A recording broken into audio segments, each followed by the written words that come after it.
নবী মুহাম্মদ সাল্লাল্লাহু আলাইহি ওয়াসাল্লাম বলছেন, মুআয ইবনে জাবাল রাদিয়াল্লাহু আনহু قال قال রাসূলুল্লাহ সাল্লাল্লাহু আলাইহি ওয়াসাল্লাম, মুআয ইবনে জাবাল বলছেন রাসূলুল্লাহ সাল্লাল্লাহু আলাইহি ওয়াসাল্লাম বলেছেন, মান কানা আখিরু কালামিহি লা ইলাহা ইল্লাল্লাহ, যে ব্যক্তির জীবনের শেষ কথা হবে লা ইলাহা ইল্লাল্লাহ দাখালাল জান্নাহ, ওই ব্যক্তি জান্নাতে যাবে। যে হাদিসটি সহিহ ইবনে মাজার মধ্যে এসেছে, যে হাদিসটি সহিহ তিরমিজির মধ্যে এসেছে, যে হাদিস সহিহ আবু দাউদের মধ্যে এসেছে, সহিহ আবু দাউদের 3116 নম্বর হাদিস। সম্মানিত উপস্থিতি, যদি কোনো ব্যক্তির জীবনের শেষ কথা হয় লা ইলাহা ইল্লাল্লাহ, ওই ব্যক্তি জান্নাতে যাবেন বলে রাসূল সাল্লাল্লাহু আলাইহি ওয়াসাল্লাম উল্লেখ করছেন। অথচ আমাদের সমাজে চালু আছে, মুমূর্ষ ব্যক্তি যখন মরা যায় অবস্থা, তখন তার সামনে সূরা ইয়াসিন পাঠ করা হয়, ওর জীবনের শেষ কথা ওকে শোনানো হয় সূরা ইয়াসিন। কারণ এই মর্মে একটি জাল হাদিস আছে, একটি বানাওয়াট হাদিস আছে, যে যখন কেউ ব্যক্তি মারা যাচ্ছে তার সামনে সূরা ইয়াসিন পাঠ করো। আরেকটি বানাওয়াট হাদিস আছে, যে হাদিসটি ইরওয়াউল গালিলের মধ্যে 232 নম্বর পৃষ্ঠায় শেখ নাসিরউদ্দিন আলবানী আলোচনা করেছেন, যে সূরা ইয়াসিন যদি কেউ পাঠ করে মুমূর্ষ ব্যক্তির কাছে, তাহলে জান্নাত থেকে একদল ফেরেশতা আসেন, এসে তার কাছে থাকেন, তার শিওরে থাকেন, জান কবজে যেন কষ্ট না হয় ইত্যাদি, কবর দেওয়া পর্যন্ত একদল ফেরেশতা তার সাথে থাকেন। এই মর্মে একটি জাল বা বানাওয়াট হাদিস আসছে। এই জন্যই কোনো ব্যক্তি মারা গেলে আমরা কোরআন নিয়ে এসে সূরা ইয়াসিন পাঠ করা শুরু করি। যদি সূরা ইয়াসিন পাঠ করি মুমূর্ষ ব্যক্তির সামনে, তাহলে এটি বেদাত হবে। অনেকেই বলবেন, হ্যাঁ কোরআন তেলাওয়াত করা তো নেকির কাজ, শোনাও তো নেকির কাজ, এই উদ্দেশ্য করব। যদি তাই করবেন তো সূরা ইয়াসিন কেন খাস? অন্য একটি সূরা হলেও হতো। যদি কোরআন তেলাওয়াত শোনানোর উদ্দেশ্য হয়, তো সূরা ইয়াসিনকে কেন নির্দিষ্ট করে নিলাম? এই নির্দিষ্ট করার এখতিয়ার কে আমাকে দিল? সম্মানিত উপস্থিতি, কোনো ব্যক্তি মুমূর্ষ মারা যেতে চাইলে বা মারা যাওয়ার পর্যায় হলে তাকে লা ইলাহা ইল্লাল্লাহ তালকিন করাতে বলা হয়েছে, তাকে লা ইলাহা ইল্লাল্লাহ শেষ বাক্য বলতে বলা হয়েছে, তাহলে সে জান্নাতে যাবে।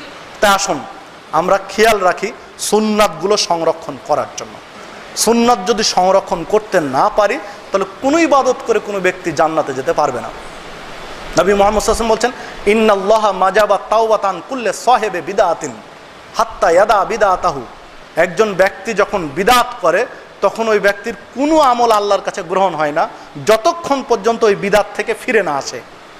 যে হাদিসটি সহিহ তারগিব ওয়াত তারহিবের মধ্যে এসেছে, প্রথম খণ্ডের 12 নম্বর পৃষ্ঠায় 54 নম্বর হাদিস, যে যদি বিদআত হয়ে যায় তো কোনো আমলই কবুল হয় না, কোনো আমলই গ্রহণ হয় না। নবী মুহাম্মদ সাল্লাল্লাহু আলাইহি ওয়াসাল্লাম বলছেন, ইন্নী ফাররাতুকুম আলাল হাউদ, আমি হাউজে তোমাদের আগেই চলে যাব। মান মাররা আলাইয়া শারিবা ওয়া মান শারিবা লাম ইয়াজমা আবাদান, যে ব্যক্তি আমার নিকট দিয়ে যাবে তাকে আমি হাউজে কাউসারের পানি পান করাবো। লা ইয়ারিদান্না আলাইয়া আকওয়ামু, এমত অবস্থায় দলে দলে কিছু লোক আমার কাছে আসবে হাউজে কাউসারে পানি পান করার জন্য। আরিফুহুম ওয়া ইয়ারিফুনানি, আমি চিনবো যে এরা আমার উম্মত, কারণ তাদের অজুর স্থানগুলো চকচক করছে, তাদের সিজদার স্থানগুলো ঝলমল করছে, এগুলো দেখে আমি চিনবো এরা আমার উম্মত। ওয়া ইয়ারিফুনানি, তারাও চিনবেন যে ইনি আমাদের নবী মুহাম্মদ সাল্লাল্লাহু আলাইহি ওয়াসাল্লাম। এমত অবস্থায় ফায়ুহালু বাইনি ওয়া বাইনাহুম, তাদের আর আমার মাঝে একটা দেওয়াল দিয়ে দেওয়া হবে, পর্দা দেওয়া, আড়াল করে দেওয়া হবে, একটা ব্যারিকেড সৃষ্টি করা হবে।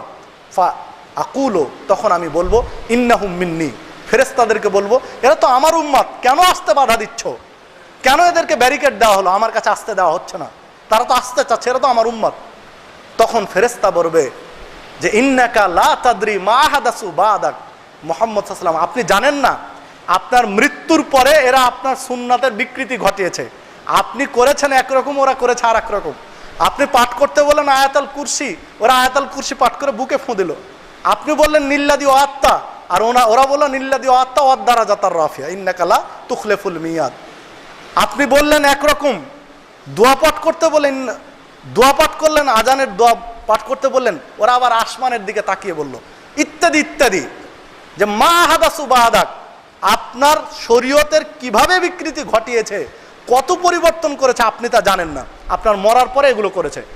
তখন ফাকুলো, মুহাম্মদ সাল্লাল্লাহু আলাইহি ওয়াসাল্লাম বলছেন, আমি বলবো সোহকান সোহকান লেমান গায়্যারা দিনী এই বাদদালা শরিয়তি, দূর হও দূর হও হে হতভাগা উম্মত, যারা আমার শরীয়তের বিকৃতি ঘটিয়েছো, যারা আমার সুন্নাতকে পরিবর্তন করেছো, যারা আমার সুন্নাতকে সংরক্ষণ করনি, তারা দূর হও, তাদের জন্য আমার শাফাত নেই, তাদের জন্য আমার সুপারিশ নেই, তাদের জন্য আমার কোনো সুপারিশ হবে না, তোমরা চলে যাও আমার কাছ থেকে। যে হাদিসটি সহিহ মুসলিমের। সম্মানিত উপস্থিতি, তাই আসুন আমরা নবী মুহাম্মদ সাল্লাল্লাহু আলাইহি ওয়াসাল্লামের সুন্নাতগুলো যেভাবে তিনি বলেছেন সেভাবে সংরক্ষণ করার চেষ্টা করি। যদি এই সুন্নাতগুলো হুবহু পালন করতে পারি, ইনশাআল্লাহ আমরা জান্নাতে যেতে পারবো। যদি ব্যতিক্রম হয়ে যায় তখন আর জান্নাতে যাওয়া সম্ভব হবে না। মহান রব্বুল আলামিন আমাদের সকলকে মুহাম্মদ সাল্লাল্লাহু আলাইহি ওয়াসাল্লামের সুন্নাত হুবহু পালন করার তৌফিক দান করুন।